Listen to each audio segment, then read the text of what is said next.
Welcome. We are so excited to have you with us today. We are excited about this panel discussion. The topic for today is effective court responses to substance use disorders. And we have a wealth of information to share with you, a wonderful panel who is going to provide you with insights and details regarding effective court responses to substance use disorders. And I'd like to just introduce our esteemed panelists, starting off with Arnold, who is the Director of Technical Assistance for the Center for Court Innovation. Thank you so much, Aaron, for being here with us. We also have with us Gavin O'Neill, who is the Principal Analyst for Collaborative Courts, the Superior Court of California, County of Alameda. We also have with us today Tyler Diaz, who is an LCSW social worker at Midtown Community Court and private practice therapist. Each of these persons has had a wonderful experience and has in-depth knowledge with regards to substance use disorders and as it relates to courts and how we should be moving forward. And if I may as well, my name is Yulise Reaves Waters, and I am the Deputy Director for Lone Star Justice Alliance and a longtime friend for the Center for Court Innovation, and I'm excited to be here with you today. We're going to go ahead and get our panel kicked off because we have a lot to talk about, and I want to make sure we have time to do it. So the first question I want to ask you all, you gentlemen, is that around 65% of justice-involved individuals have a substance use disorder, and that's well documented and well researched. And the justice system has become one of our society's frontline responses to this issue. What is the justice system's proper role in addressing substance use disorders? And I think we'll just kick it off and start with Gavin. How's that? Thank you. Thanks, Yulise. Thanks for moderating. Well, that is a pretty deep question. So we're in the middle of elections in 2020, and there's an interesting law that just passed in Oregon 2 days ago, making possession of any hard drugs not a criminal offense, totally decriminalized. So if you ask the voters of Oregon, I suppose, what is the justice system's proper role in addressing substance use disorders, they would tell you none. We don't have a role. And philosophically, I can understand that answer. If you think of addiction as a health issue, then looking to the justice system for solutions would be a little bit like, the old saying, like going to buy bread at the hardware store or whatever, right? Like, why are you looking to judges and attorneys and probation officers who really aren't trained in addiction medicine or treatment or psychology? Why are you looking here for solutions? Now, that's one half of the argument. The other half is that even if drugs are completely decriminalized, there's a lot of behaviors around drugs and when people are on drugs and alcohol that are problematic and that intersect with the justice system. There's a lot of domestic violence issues, there's driving under the influence issues, there's whatever you need to do to buy the drugs or steal the drugs, whether they're legal or not. And then, people just act strange and do weird stuff sometimes. So I think the intersection of a health related issue and field of treatment with criminal justice charges and the field of criminal justice is a complicated intersection that has tried to figure out how to play well together.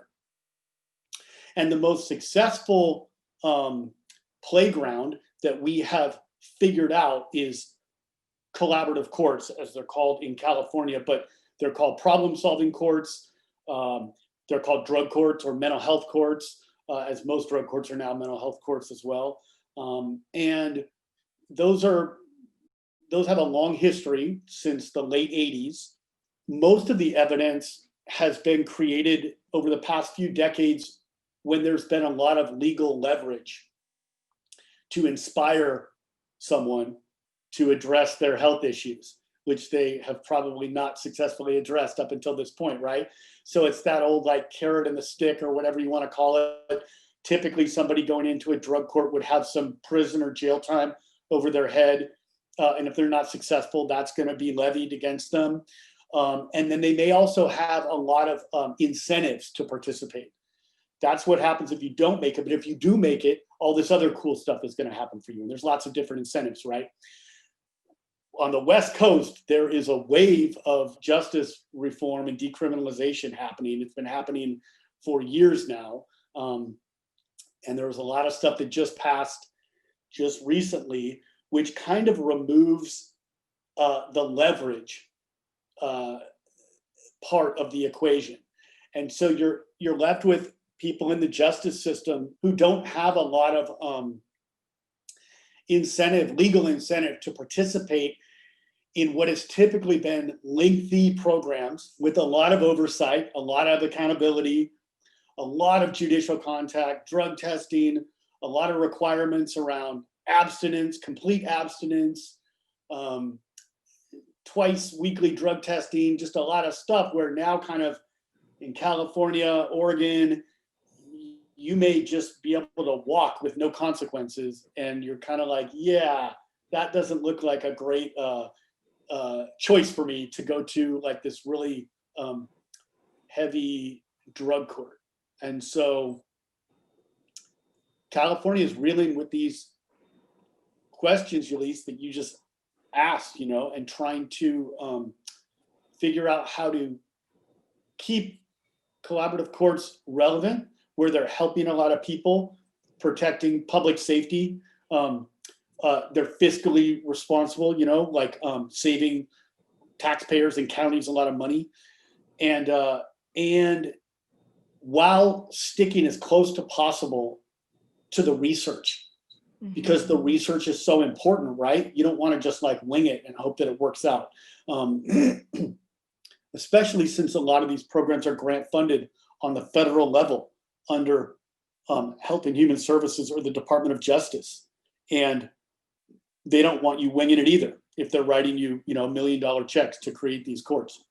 Well, and I thank you for that, Gavin. I think you've given us a really broad overview kind of landscape of where the space is. And I want to punt the same question to you, Aaron. What is the justice system proper role in addressing substance use disorders? And what have you been seeing, and what have you interpreting the situation to be? I'll just underline a couple of points for emphasis. One being that what we're seeing on the West Coast with decriminalization, or at a minimum, reducing the classification of drug-related crimes from felonies to misdemeanors, reducing punishments for drug-related crimes. That is definitely, the West Coast is on the leading edge of that movement. Where you are in Texas, Yulise, you're probably not there yet. But I do feel, from traveling all over the country and working with jurisdictions, East Coast, West Coast, and everywhere in between, that this does seem to be the long-term trajectory that everyone is going to be on. Some will move faster than others, but I think it is fairly clear to just about everyone who works in the system, from prosecutors to judges to probation officers and social workers, that the highly punitive, highly incarcerative response that we've been using for the last few decades has been an abject failure. I mean, we spend an enormous amount of money, and we cause a lot of harm to individuals and communities and families, and we don't reduce recidivism in an appreciable way, and we don't reduce long-term drug use in an appreciable way. So something has to change. I do think that the trends that Gavin is pointing are probably going to be the long-term trends nationwide. It's like I say, some places will move faster than others, but I think that the arc is moving in that direction. So I think we will see a scenario where the cases that do make it to the court system, and like as Gavin was saying, there will still be drug cases in the court system. There may be fewer that are pure possession cases, but there are going to be a host of cases that have a drug nexus. The challenge, I think, for the court system in the long term is to figure out how to best marshal the legal system and its partners to drive people into the community-based treatment options that they need, and to use evidence-based treatment and supervision practices in a proportional way that makes people, agree to participate in the programs and get the kind of long-term benefits. And we can talk, I'm sure as this panel discussion goes on, we'll talk a lot more about kind of what those specific evidence-based practices are. But I do think that's the court's long-term dilemma, is that we're going to be losing a lot of the cases that have been going to drug courts and mental health courts for the last 20 years. And we're going to be left with a lot of cases with lower legal leverage, where we're going to have to figure out how to connect those people with the services that they need. You know, it's very interesting as I listen to both Gavin and Aaron share from their experiences and from their survey kind of across the country. It really sounds to me that, you know, we're really talking about behavioral issues and challenges. And that leads me over to punt it to Tyler to share with us, you know, from your perspective, you know, what is the justice system's proper role? Because if we're, you know, dealing with behavioral changes, you know, there's not a whole lot of, you know, practitioners, court justice practitioners that are trained in behavioral sciences. So I want to punt that to you, Tyler. I think that what Gavin said at the beginning was a very integral role for my profession, which is intersectionality. A person comes into the court, and if there are 50 arrests for that day, all for the same charge, you know, each person is different and each need is different. So as a social worker, as a mental health practitioner, we're looking at what the person needs. Unfortunately, in order to get in contact in my role at Midtown Community Court, a person, it does need to become arrested. We are looking at programs in order to be more community involved, and rather than go through a program that requires the legal justice involvement, we can intervene at a different point, which is prior to the arrest. At Midtown Community Court, we serve lower level misdemeanors, you know, nonviolent misdemeanors and violations. So what does that mean? A person who is stealing a sandwich because they're undomiciled, homeless, and maybe have a substance use problem. Does that mean that we need to spend the thousands of dollars to send them through a court system, 5 hours for the arrest to be written up and then taken to before the judge, and then, you know, the DA and the defense have to write up all their reports, and then an agreement has come to, and then they see a social worker? It's a lot of time that is spent in order to just address one problem. And I think what's also important that for the criminal justice system to understand is substance use disorder. You know, if I were in a more mental health setting, a substance use disorder would be used to help identify the needs of a client. Whereas in the court system, it's used against them. You know, you bring the person in, you look at them, you label them, and, you know, oftentimes social workers are forced to expel all this energy in order to paint this like terrible picture of our participants. And that's just not necessarily the case. We want to, you know, bring our clients up. We want to show all the positive sides to them and present that to the court system. And that's the role of the social worker. And rather than having judges, prosecutors, court officers, you know, try to be these practitioners, it's just not realistic. You know, social workers do spend a lot of time in school and many hours of clinical practice in order to gain these skills. And while, you know, a judge can understand or an attorney, because they have these skills in order to read and comprehend, you know, a person is complex, and, you know, maybe the criminal justice system needs to take a step back and allow for people who are more involved with human behavior, which is a component of substance use disorder, you know, but just one, and allow them to figure out where the client is at and what they actually need. The American justice system's response to this issue, the issue of substance use disorders, has been overwhelmingly punitive, as all of you have actually shared and addressed for decades. Even the drug courts, and we know drug courts, as Gavin noted, starting back, you know, in the 80s with the attempts and focus to really do something different, have still been designed. You know, they've been designed to be more humane and treatment centered and an alternative to jail, and to use jail less frequently, including as a response to continued drug use. But one of the things that I think Tyler highlights is that even with the most sincere efforts to be less punitive, I think what we're seeing is that there's still this level of response that still seems punitive with regards to the issue that's presented before the court in the substance use disorder space. And so the question that I have is, should the justice system start to look more seriously at harm reduction strategies that don't demand total abstinence? If so, where should we start? So I think that one of the things that's complicated in treatment courts or collaborative courts when you're talking about harm reduction is that for a long time, there was a lot of work trying to get treatment courts to take the right population of people, the right target population that the research was showing they were most effective with. And that is what we call high risk, high needs people.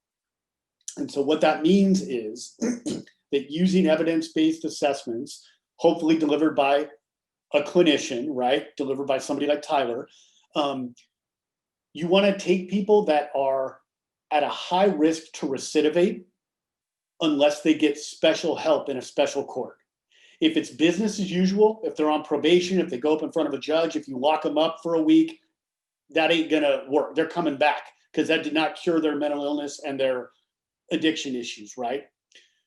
Also, you want to assess and make sure that they have a high need for services, a high need for treatment, for addiction and mental health services. So they're at risk and we can actually do something about it, right? We can like steer them in the right direction. And then the outcome would be like, and if they complete treatment, we're not going to see them again, hopefully, right? And so if you're taking the right population that the evidence would show you should be taking in your special court, in your specialty courts, harm reduction is tricky because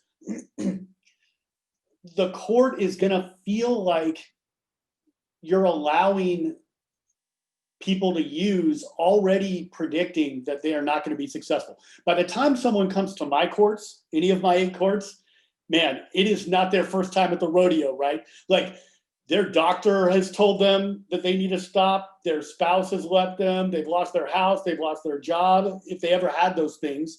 And now like, this is the last house on the block. And the judge is like, yo, like you have to do this right now.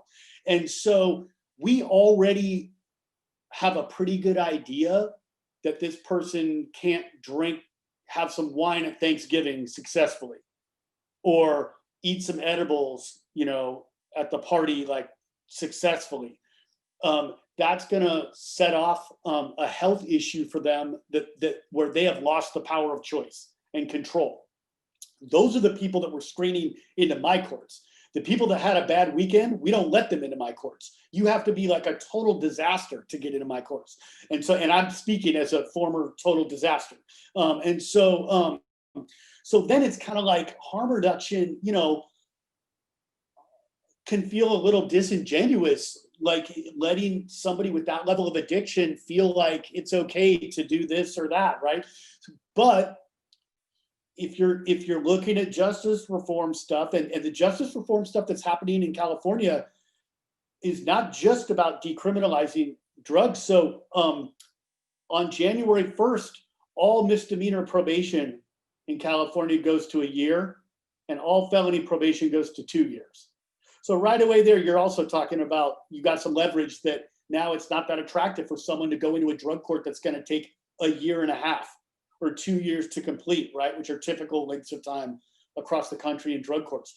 And so you're kind of like up against, well, then do we want to do nothing with these people and they just walk with no help? Or does the justice system have a role in inspiring people to take control of their health issues, using that whatever leverage we have? And maybe we need to make some philosophical adjustments here if we want to try to help anybody. And maybe this is a court where our expectation changes to where we're going to shorten the length of time, and we're really going to try to introduce people to treatment. Now, most of the people in my courts have already been to treatment a lot of times, right? But not under the accountability of a judge, right? With those kind of things happening. And so maybe you're looking at your program model saying total abstinence maybe is not like, maybe we're not going to mandate that someone changes their life, changes their friends, has a spiritual experience, you know, works all 12 steps. Like those are kind of like an old model that in this new day, maybe we want people to show up, come to court, and go to treatment. And as long as you're doing that, I mean, what's in your bloodstream is between you and treatment and you and your doctor. That's a health issue. The court is more going to start to look at, are you taking your medicine? Like, are you showing up and going to the appointments, the mental health appointments that we would like you to go to? And so I think that as these reforms sweep across the country headed toward Texas, Yulise, I think that these are natural questions that you're going to have to ask yourself if you want to stay relevant and stay helpful to your community. You know, as I was listening to you, Gavin, and just thinking about the complexity of this issue, right? So for so long, a lot of the rhetoric across the country was about law and order, right? It's like, this is the law, you follow the law and you get in line, or else we're going to put you in jail, and jail will straighten you out, right? And I think that we have learned as practitioners over time that that's not necessarily the case. And I kind of want to kind of interject into this same question and punting it to Tyler a bit. It's very interesting how we think of ourselves as human beings and people, and, we'll give ourselves grace, if you will, when we try to start a diet and we fail in 2 days, or we try to go to the gym and work out, when it's not COVID. And, we go for like a week maybe, and then we fail. Can you maybe just talk a little bit about how, maybe in this court model of trying to do less harm or to do harm reduction, where do stages of change or, strengths-based engagement, those kinds of things come into play? And then please respond and comment on anything else that you heard Gavin share as well. Yeah, so harm reduction is an umbrella term to reduce problematic effects of problematic behaviors, right? So with harm reduction, what we're saying is that you as a person have identified a problem that you would like to address. So in that same breath, in my courthouse, if somebody says they do not feel that they have a substance use problem, our model is, okay, well then we can find you something else. I'm not going to send you to outpatient treatment, MAT treatment, inpatient treatment. We're going to respect your own autonomy. And so at Midtown Community Court, we have a specialized court part called AP7 or which is overdose avoidance and recovery. And we use an evidence-based questionnaire where we ask questions that are just basic level questions at first in order to see if we get a buzz response or if clinically we can deem somebody that identifies with a substance use disorder. Now we have clarifications in that. But when somebody does enter into this court part, the judge, the DA, the defense, they don't have any real say what the clinical plan is. We worked really hard for this program in order for it to be completely clinical.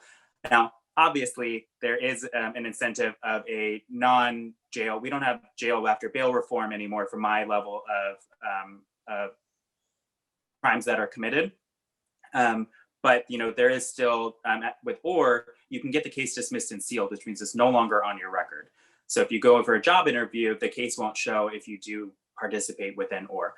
So all that to say, we develop a plan that is utilized with substance use and with meaningful units of engagement. So with the meaningful units of engagement, it's a holistic approach. So if our client doesn't have health insurance, they can't go to outpatient treatment because who's going to pay for it? So we help them sign up for their health insurance, right?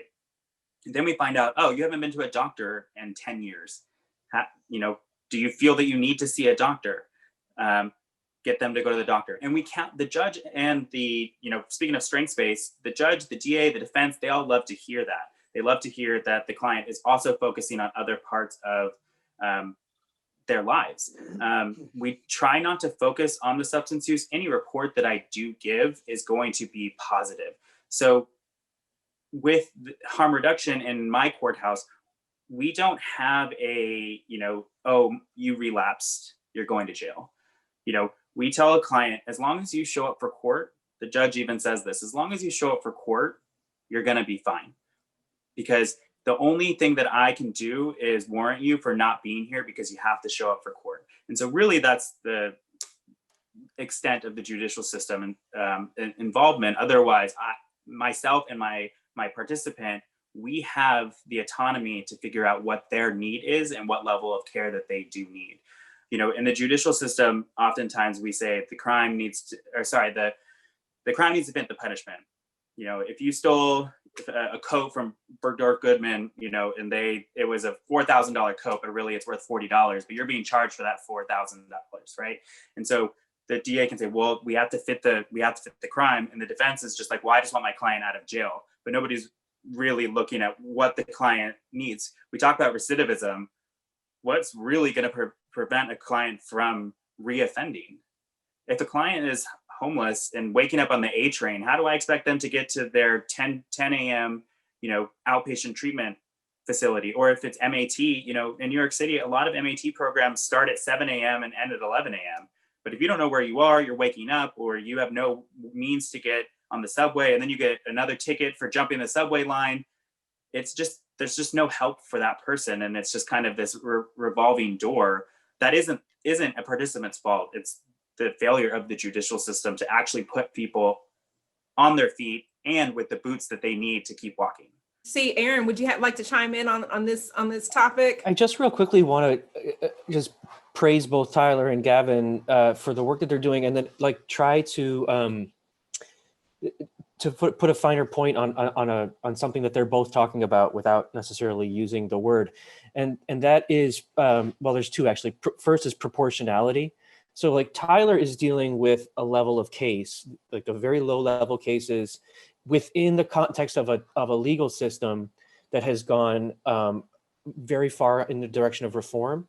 So the legal leverage available is very, very low. The likelihood that the person is going to spend significant time behind bars is very, very low or non-existent. And so, and the crimes that he's seeing, like he said, are on the much lower end of the spectrum. And so as justice systems move more in the direction of where New York is and where some other states are, I think that the approach that Tyler is describing, which is a very strengths-based approach, not really punitive, and getting everybody involved, all the justice system players behind the idea of giving this person the support they need to access services and begin to address problems. I think that's exactly the kind of approach that we're going to have to see more and more of across the country. And on the flip side, what Gavin, I think, is discussing is a kind of case where both the level of offense is probably significantly higher than what Tyler's describing. And here's where the other principle comes in, and that's the risk need principle, right? So Gavin is talking about, as he was saying earlier, he's talking about people who they couldn't look you in the eye with a straight face and say, I don't have a drug problem, right? These are people who clearly have a substance use problem, and have had one probably for many years, and are at a high likelihood of reoffending and just continuing to cycle through the system unless there's serious intervention. And so for those individuals, the kind of more rigorous court supervised approach that Gavin is outlining is more appropriate and more proportional to their circumstances. So I think that both of those approaches that you're hearing will have a future, and it will depend on the kind of the legal framework that's at play in any individual case, and the needs and risk of the individual that you're seeing. Thank you for that, Aaron. And I think that is a really critical point to make, is that in the various jurisdictions, particularly with those who are sharing with us here today, hearing those kind of ends of the spectrum responses to substance use disorders is very helpful.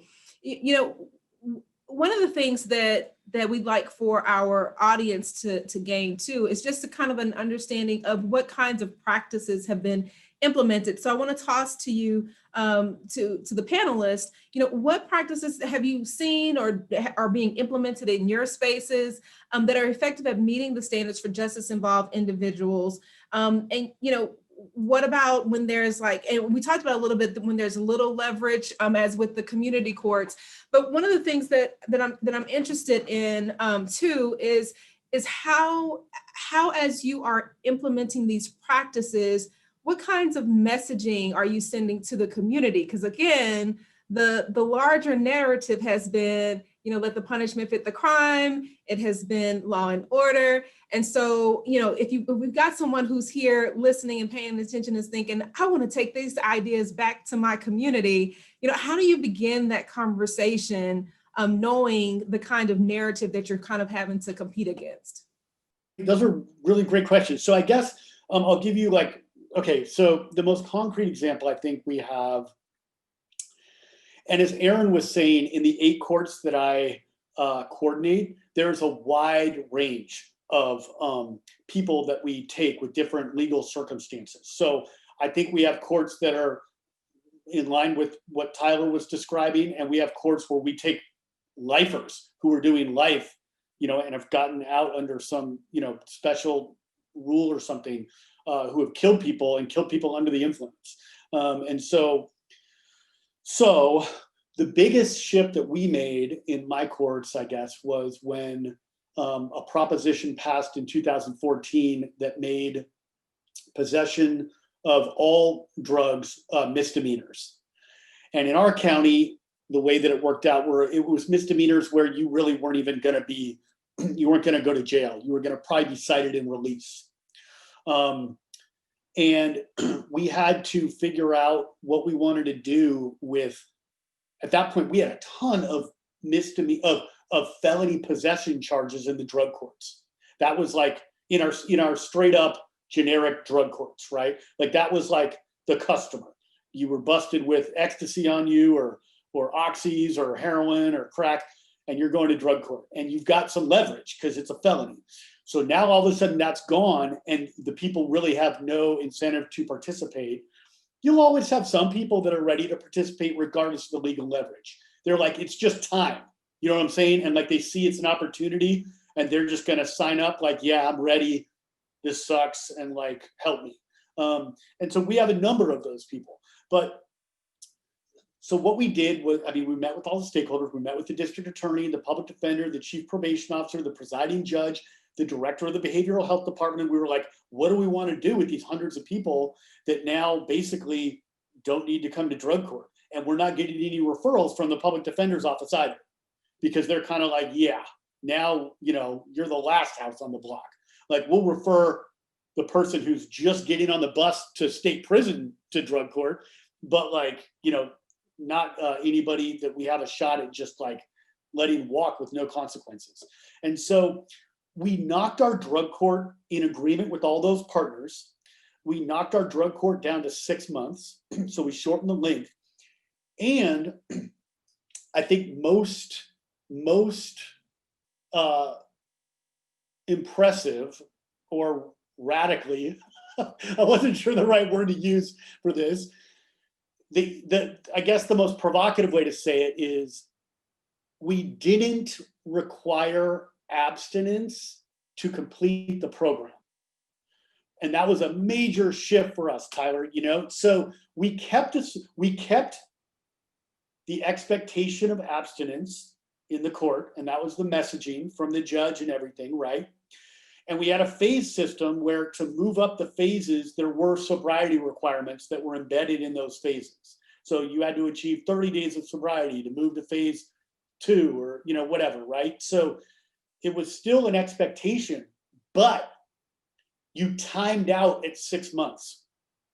So maybe you never got a day sober and you continued to test positive the whole time and never made it out of phase 1.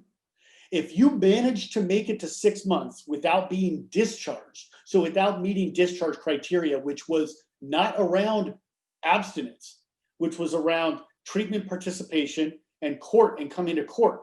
So if you kind of came to court every other time and kind of attended treatment just enough to like not get kicked out, and you made it to 6 months, you completed the program and we dismissed your referring charge, which was usually possession. We didn't do a whole bunch of other stuff. We didn't seal the charges and give you all these fee amnesty programs, and you came to the graduation, and there was a lot of other legal benefits that people who kind of did what we wanted them to do would get. And when I talked about that at a conference at a national NEDCP drug court conference, I had a judge that like got really upset with me and stood up and he walked out. But before he walked out, he said, you know, you're allowing people to use in your drug court. And I thought about it and I was like, no, I don't think that's not quite how I would frame that. I would say that we're allowing people to get well in our drug court. We're allowing people the time to get well. We don't lock people up or kick them out of the program for using drugs.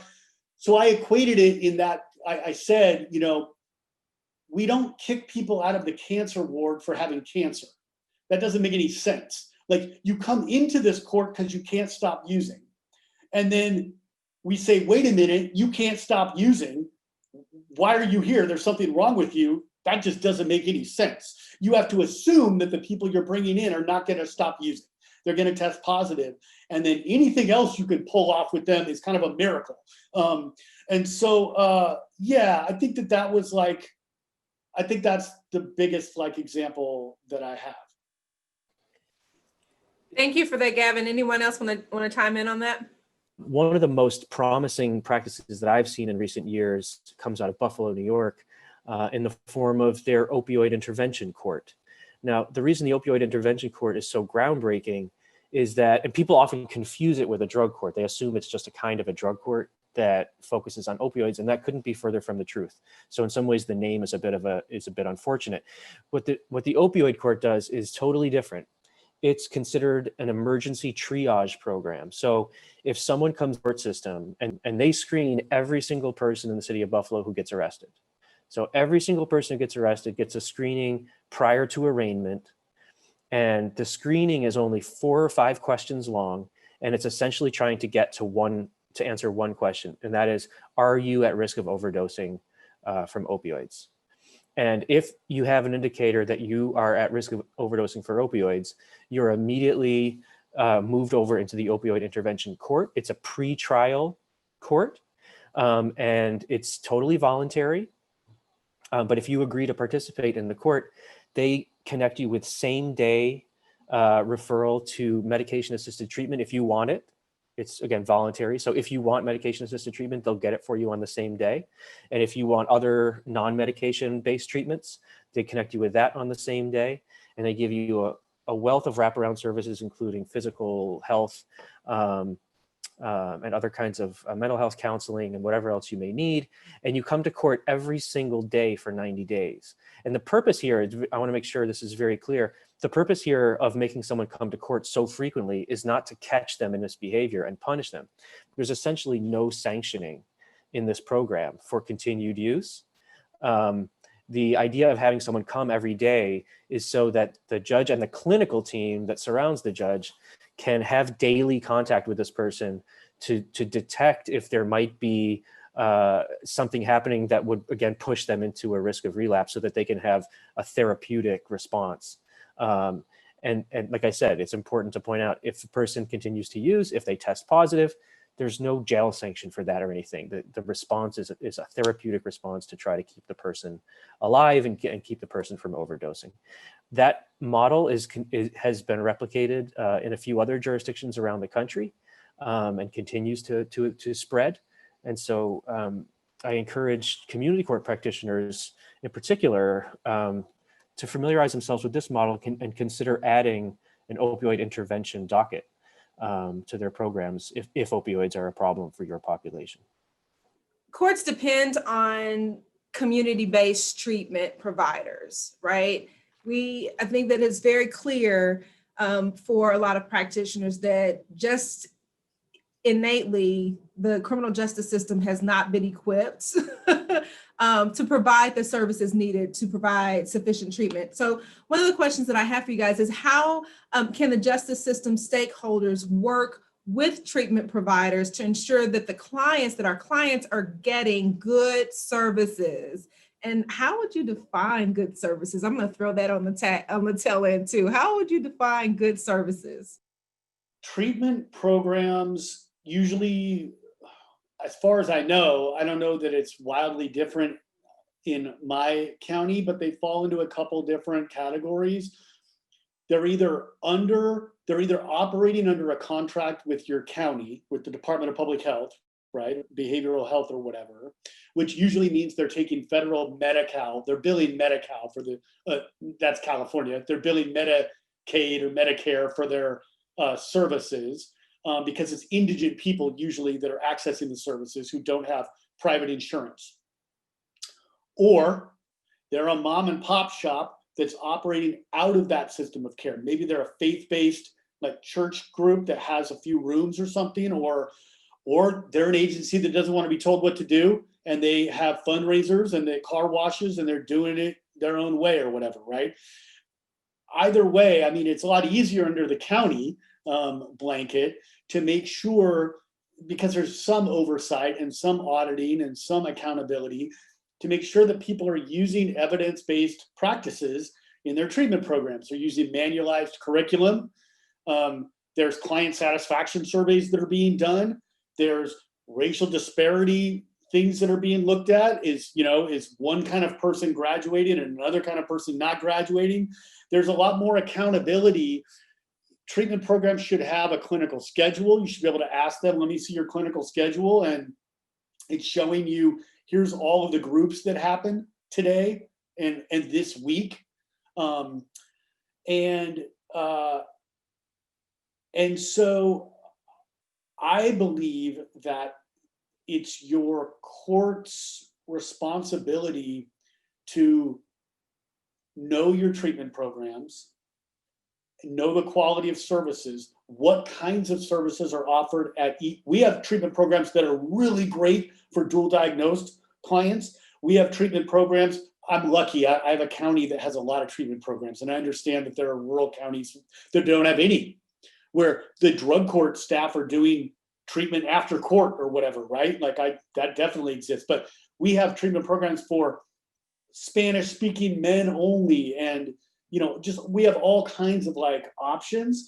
Like everything else, it's relationship based. Your team should know those treatment programs. They should, when COVID's not happening, we would organize field trips, and I would bring the judges, all the attorneys, probation, to see the treatment programs. You can walk through a program and you can get a feeling, and the clients will come up to you unsolicited and talk to you and tell you, oh, I love it here, the food's good or whatever, or they just won't come up to you. That's always a good sign too.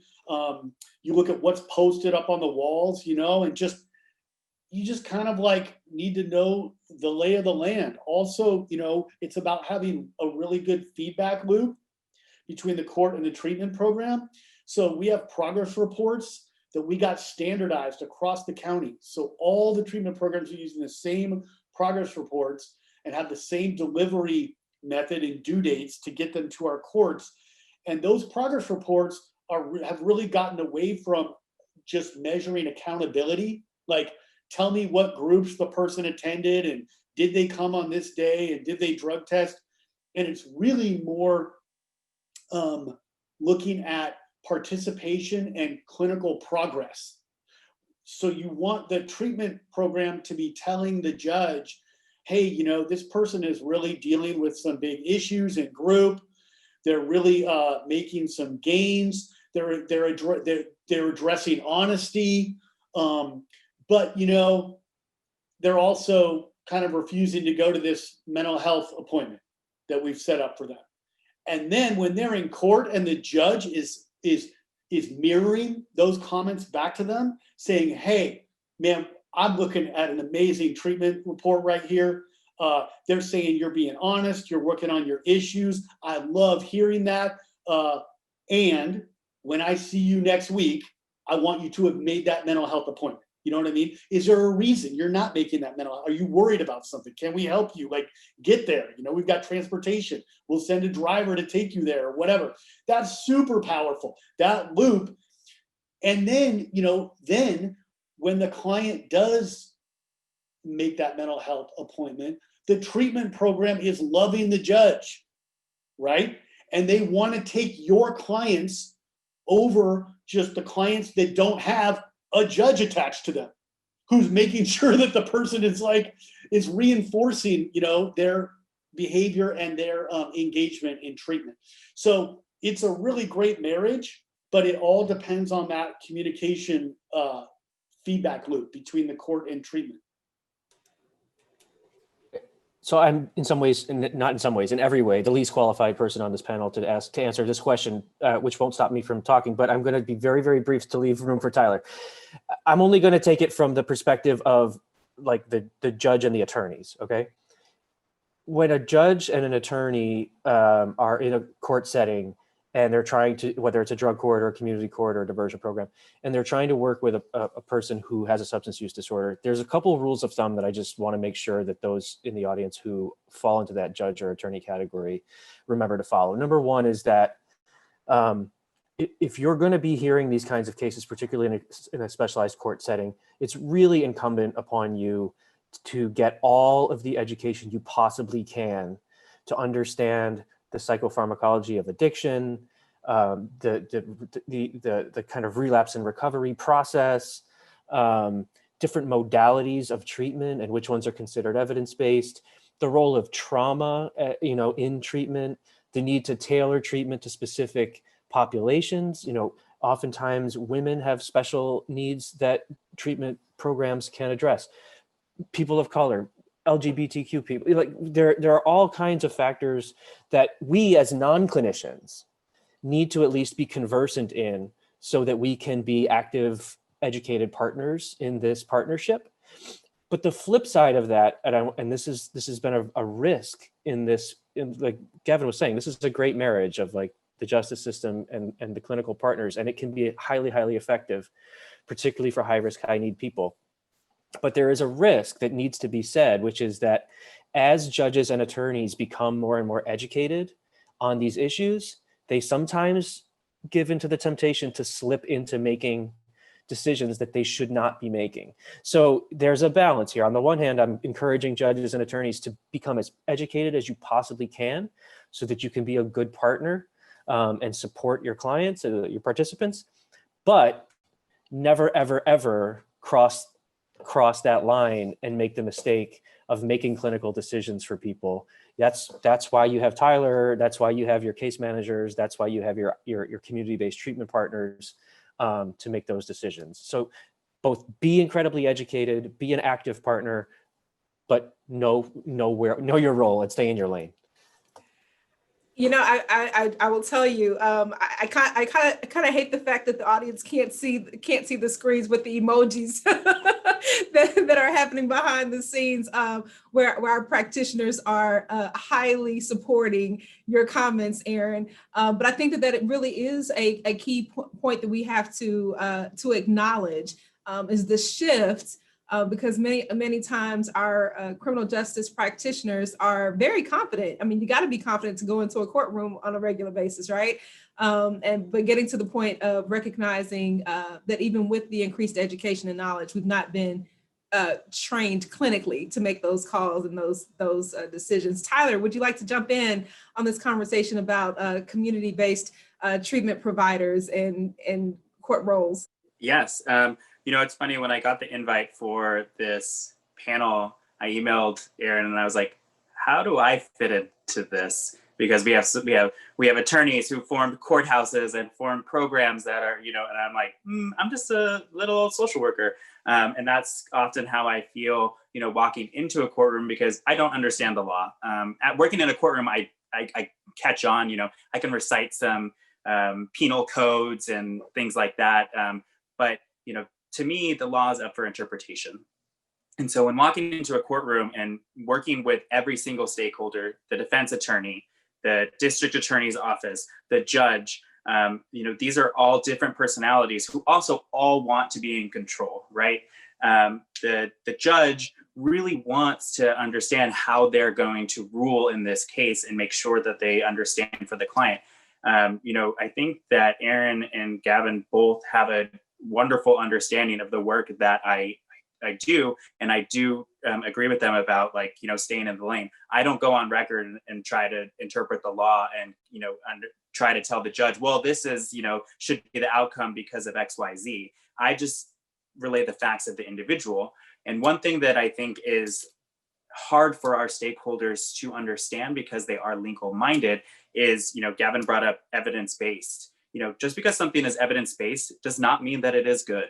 It does not mean that it is good for our clients, and it does not mean that it should be in practice. It means that it was replicated multiple times, and it means that a certain cohort went through this and they had favorable variables, and statistically it worked.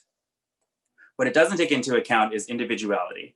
So, a lot of practitioners, or a lot of criminal court players, legal players, they think that, again, fitting the punishment to the crime, and stakeholders think, oh, this is the best modality. Well, medication-assisted treatment is coming out as the best modality right now. But, when I meet with a client and they say, you know what, if I don't go inpatient, I'm just going to fail. And when we talk about, helping people to be successful in the long run and not be rearrested, you can go inpatient and the judge is like, okay, case, it's satisfied, your case is dismissed. But what happens to that person when they're discharged from their inpatient treatment? They have nowhere to go, they have no money, and now they're just put right back in the environment that they were in. And I think that's the part where stakeholders kind of lose track. What happens to the client after the criminal court case is done? And how are we setting them up for success rather than failure? Just because you send somebody to get treatment, whenever I do site visits, I'm often asked, like, well, how long are your mandates? And I try to clarify, well, while it is a mandate, we put on record what the client agrees to do. But if they change their mind halfway through, we go on record again and change what we agreed to do.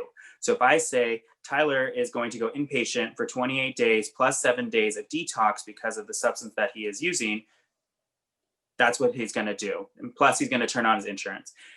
So Tyler turns on his insurance, goes inpatient. 12 days in, he's like, there's someone that just got admitted to this program. I know them from my community. I'm leaving. And I say, perfect.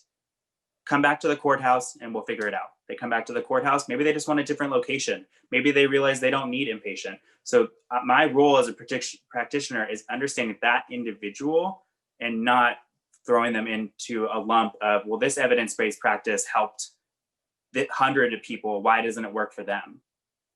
So, it's kind of there's not a catch-all answer in this, good, bad services. It's also the relationship that you develop. I try really hard with the surrounding,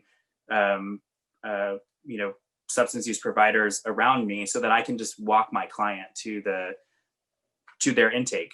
If they say, oh, that your appointment is an hour away by train, probably not going to happen. Thank you, gentlemen, so much. And I know you can't believe it. I can't believe it. We've reached our hour. We've reached our hour of time. And I could continue talking to each one of you for the next several hours around this topic because there's so much to delve into.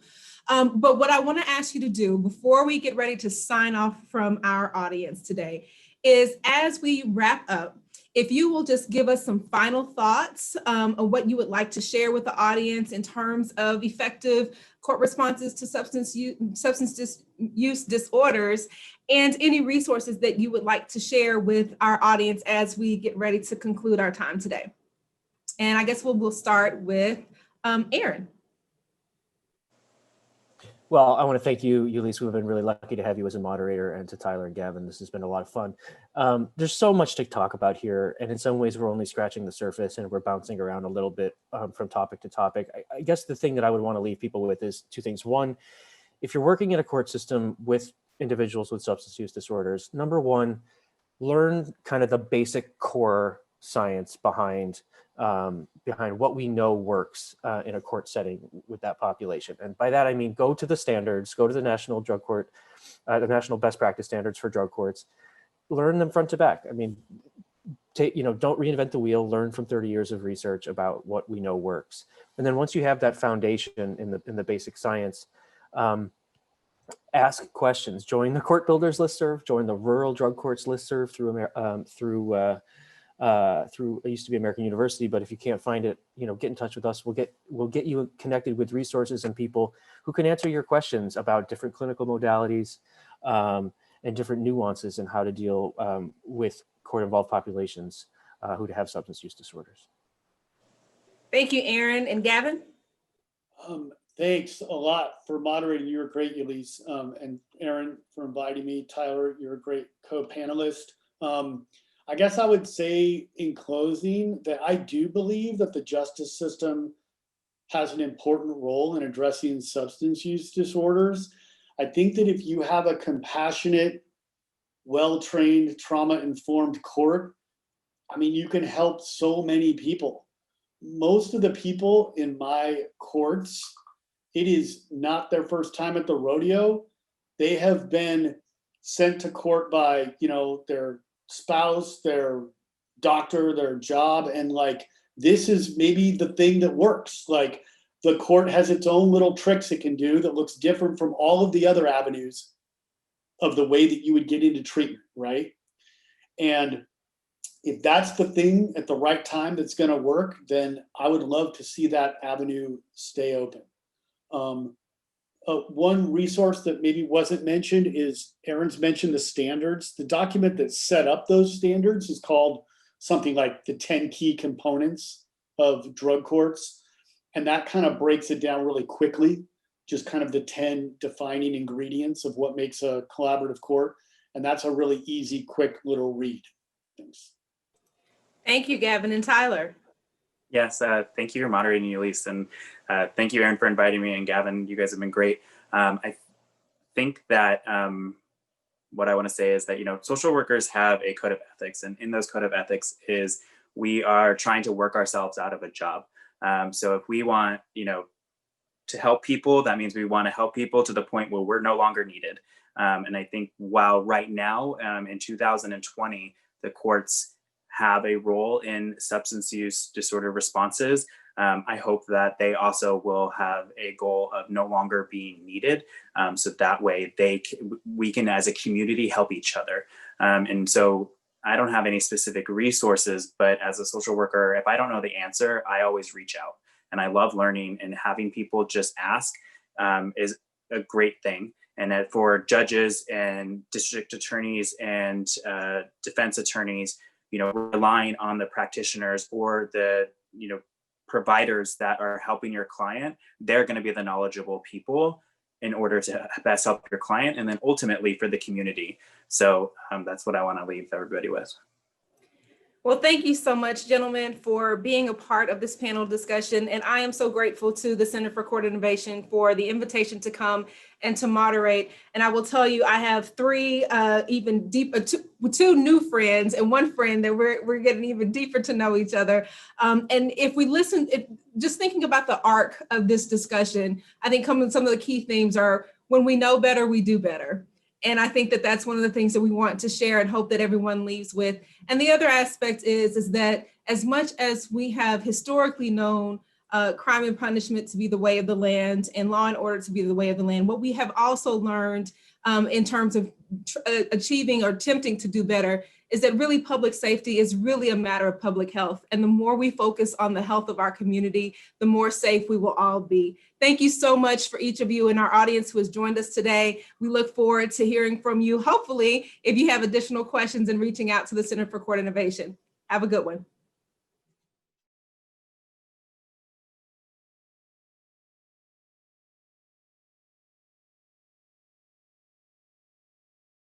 Well, thank you guys so much. That was a really insightful and discussion and session. I'm glad to be here with you. We did have a few questions to come through for you all, and I think that we'll just go ahead and jump right in and get started. One of the questions that came in is, what measures have helped to reduce recidivism in the populations that you work with? And so Tyler and Gavin and Aaron, if you all will respond to that question and share out, that'd be great. Yeah, so I think with reducing recidivism and utilizing resources within the community, we at Midtown Community Court kind of take a holistic approach and using meaningful units of engagement, which is kind of asking the client, what else do you need besides this main substance use treatment? You know, do you need some extra therapy? Do you need to turn your health insurance on? Do you need to get your social security card? Are you also looking for employment? What types of things are going to help, you know, not bring you back into this courthouse as a person who needs to go before the judge? You're always welcome back into the courthouse as a voluntary person and to seek other services as you move along in your journey. But right now, in order to reduce your criminal justice involvement and not have any involvement with the police, you know, having this holistic approach of what do you need as a person, I think is the best approach. Yeah, thank you, Tyler. That's great. I would add from a different perspective, you know, going back to the discussion about the standards that we were talking about during the main session, you know, there's all kinds of science in there about what works to change people's behavior. And again, I make a pitch to go look at that, but that's not the main thing I wanted to say. The main thing I wanted to say is I really strongly encourage everyone, if you haven't already, to start thinking beyond recidivism. You know, we've sort of been, as practitioner, recidivism is the end all be all of how we judge success in the justice system. But particularly when it comes to substance use disorders, you know, we have to remember what Gavin was saying earlier. The reason people are in the trouble that they're in is because they have a disease and they can't stop using, or it's extraordinarily difficult for them to stop using. So if we're going to count continued use as a failure, as an instance of recidivism, we're sort of backing ourselves into a circular argument here where we're never going to see success. And so, you know, we have a broader discussion about how to look beyond recidivism in other contexts, but at least here, when we're talking about substance use disorders, we don't have to ignore recidivism. If we can get people to stop committing any kind of crime under the sun, then yeah, that's great. We should do that. But we should at least not consider rearrest for the same substance use disorder as a failure. What we should be looking at in terms of measures of success are, have we increased the person's engagement in treatment? If they had no engagement in treatment, do they now have some? If they had some, do they now have more? Are they going longer and longer between episodes of reuse? Like if you're drug testing them, are they testing clean more often?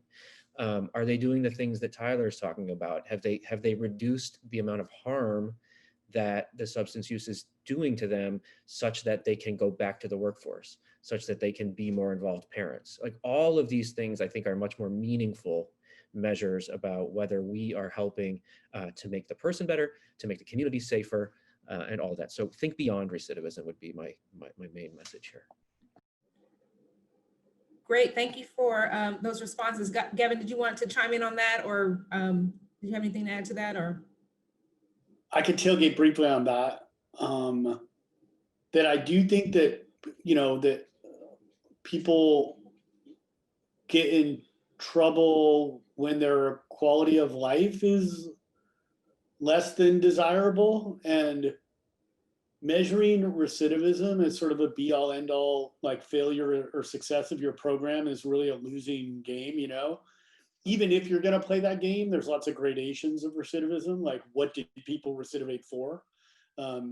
Maybe they came in with, there was a victim attached to the crime and they went back to jail for a failure to appear, or shoplifting a sandwich because they were hungry or something. And those are all, you know, you can look at what people actually recidivate for after they experience your program. But if you're measuring quality of life improvements, you know, how do they have more agency? How do they feel about themselves 6 months into your 90 days into your program?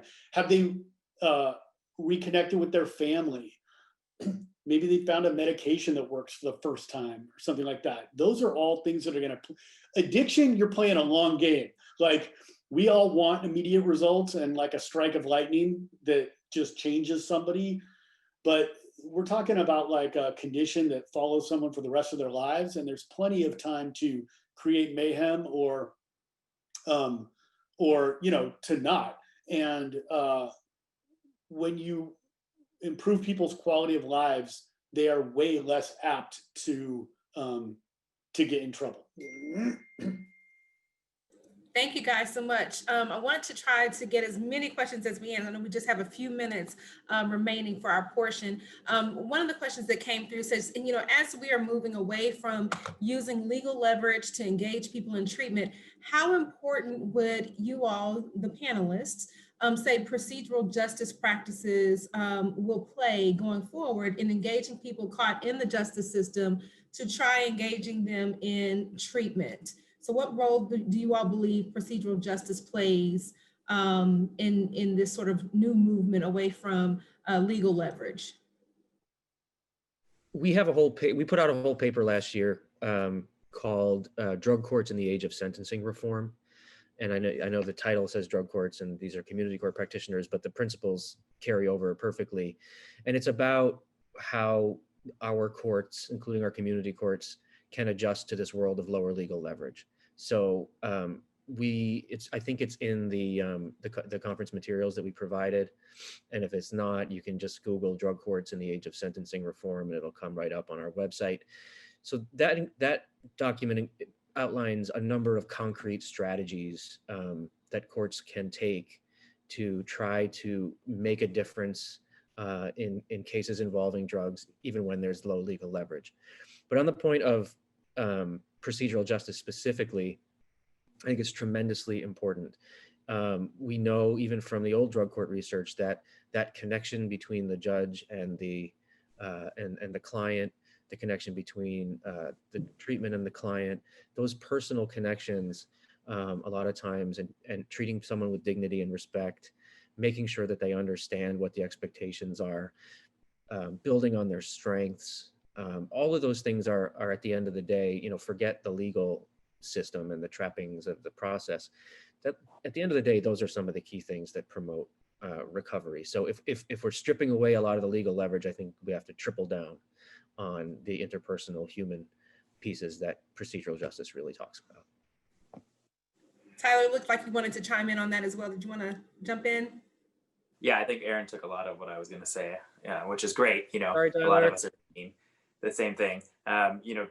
We strive on making the human connection and making sure that our participants are not just a docket number. And procedural justice assists with that, with making sure that, the client, the court officers, the judge, the court reporter, the district attorney, everybody is on even playing field, and that the client who is forced to be there recognizes that they're, an equal member when they walk into that courthouse. And that's highly important. And utilizing their key strengths, or key strengths that they once had and they no longer feel that they have, and that we can help them, or that we can, get them to a place where they feel that they are empowered to utilize those strengths that they once had in order to, be where they want to be. And, Aaron mentioned autonomy too. Some people don't want that help at that point, and that just means they're just not ready at that time, and their own personal agency is to continue using, and maybe they'll find the help that they need at another point. But we are there as a connection to the services that will be right for them, as a non-judicial standpoint, so that way we can link people without a docket number. Great, thank you for that. And I'm going to actually thread two questions that we had that we had come in. I'm gonna thread them together. So on the one hand, the question is, how do you, merge or thread the needle for participants with harm reduction and employment placement? In other words, many of the pathways out of poverty have to do with, involve careers that have mandatory abstinence policies, right, where you can't test positive. whether it's before getting the job or during the job, right, while you're on the job. So how do you merge these sort of harm reduction practices with also allowing folks to gain employment? And then the other question that I want to merge into that is one that came through is, what role do courts have in terms of being a community voice? Like, how can courts realistically use their voice to champion and pressure the systems that are, not necessarily kind of following along the same lines as some of the courts are in terms of, harm reduction and recognizing where folks are, meeting people where they are. So I know I merged the two together, but you gentlemen are excellent, and I think you can make it happen. So I think that in terms of the employment part of it, we often lump people into these categories of where they can work just because they have a substance use problem and where they're coming from, they have a docket, a lot of employers, they don't drug test. And so that's an easy way to actually get to a place where they are using less because they are using their bodies and their minds in a different way. And so therefore they don't want to use as much, for people who are, maybe not in the criminal justice system, they have drinks on the weekend because they don't have to work the next day. And so if we look at it in that lens, people will alter their behaviors in a positive way that benefits them. They're going to get a paycheck. They are going to be able to get their own apartment, no longer be in supportive housing with rules. They're going to be able to live their most vibrant life. And that's the ultimate goal. And then as far as courts, elevating voices, the court system needs to have the community speak. The court needs to take a step back and elevate those people that are within the community to be community leaders amongst their own people. I think that the court also has a job to, educate other systems, police officers, attorneys, parole officers, probation officers, so that these factions aren't viewing people as bad people, that they are viewing people as people, and that they need to, that they're at a point in their life and understanding behavioral patterns and as to why this is happening. Awesome. Did anyone else want to chime in on that? Or good? Okay, awesome. I'm looking for cues, but I think we have time for one more question. So one of the questions is revolving around restorative justice practices. And the question comes to us saying, from your experience, what are some ways that those with substance abuse disorders can be supported through a restorative justice model that lead to reduced recidivism? I know that we've talked about recidivism already, but this question comes specifically in the space of restorative justice courts. And so I think, Aaron, would you want to chime in on that? Sure. Yeah. I don't know if we have much time, but I'll say very quickly that one of the proudest things that I've been involved in my almost 15 years at the Center for Court Innovation was being one of the people, along with Brett Taylor and Erica Sasson and Adele Fontanet and others, who created the Red Hook Peacemaking Program, or at least, put in place the beginnings of the Red Hook Peacemaking Program for the community itself. To run with. And that was the kind of, I think, the first restorative justice program in a community court, followed by the Cook County models that Judge Evan was talking about and others. I think it's a really important component that we should be building out on, because as I was saying earlier, I think we need to look beyond recidivism when it comes to these cases and look for other measures of success and restorative practices where you're sitting somebody in a circle with maybe others who have been impacted by their behavior, or others who care about them and love them, or others who want to provide other kinds of support. In that kind of context, people can start to talk through in a safe space with trained facilitators about some of the trauma, about some of the experiences, about some of the hardships that have brought them to where they are. And start to show concrete signs of healing and moving beyond the lifestyle that they're in at the moment. And that's when you start to see things like strengthening family connections, and taking steps to take better care of themselves and do concrete things like go back to school. All of these things we've seen happen in our restorative justice programs. And so I think as we move beyond recidivism and look for other measures of success, restorative justice is a tool that can help us get to see more of those kinds of successes. Wonderful. Thank you all so much. I believe that that's our time.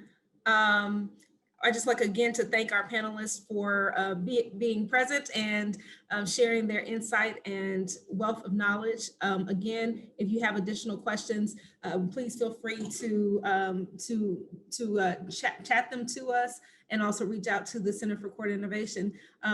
Thank you all so much.